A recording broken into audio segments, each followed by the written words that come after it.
في رمضان الخير. تتميز محافظة النجف الأشرف بطقوسها وعاداتها، حيث تشهد المدينة المقدسة خلال الشهر الفضيل سلسلة من الأعمال الخيرية التي تعزز العلاقات الاجتماعية ومفهوم العطاء. هنا في شارع زين العابدين وسط المدينة القديمة، وعلى مدار 30 يوما يفرش المتطوعين موائد الإفطار للصائمين الوافدين لمرقد الإمام علي عليه السلام من داخل المحافظة وخارجها.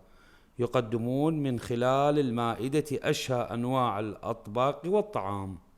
يقيم موكب النجف الأشرف شباب أبي الفضل العباس عليه السلام مأدبة إفطار طيلة أيام شهر رمضان المبارك، وعلى التوالي هاي صار لنا تقريبا 21 سنة الحمد لله رب العالمين مستمرين. احنا حتى أيام جائحة كورونا احنا ما توقفنا، نطبخ ونجهز الطبخ ونسويه سفري ونوزعه على الزوار وعلى المناطق الفقيره العشوائيه. بالنسبه لوجبات الفطور اليوم جهزنا وجبه الفطور العادات تزايد، عندنا من 1500 نفر الى 2000 نفر يوميا عدد الافطار.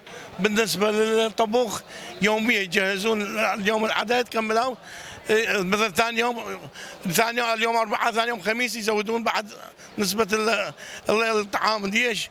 لأنه اكو زوار تتوافد يوم الخميس والجمعة أكثر يزيد العدد. هذه المائدة مثالا لموائد أخرى يقدمها أهالي النجف الأشرف في الشهر الكريم، وتستهدف العوائل المتعففة والفقيرة والوافدين للمدينة من كل حدب وصوب.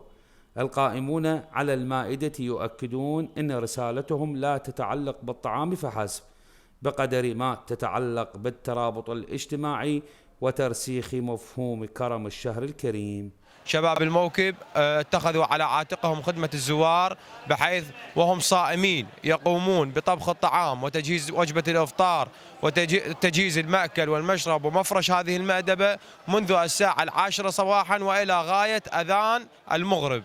يقوم عندنا شلون نقول، خلينا نحكي بالعامية، عندنا وجبتين، عندنا شفتين. يجي الشفت الصباح اللي هو عليه الطبخ وتحضير الطعام، إلى الساعة 2 أو 3 ظهرا يقوم يجهز الطعام.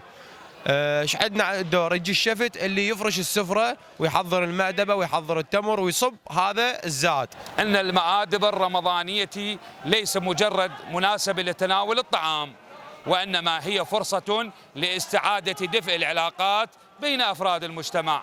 من النجف الأشرف، علي الخياط، الذكرى نيوز.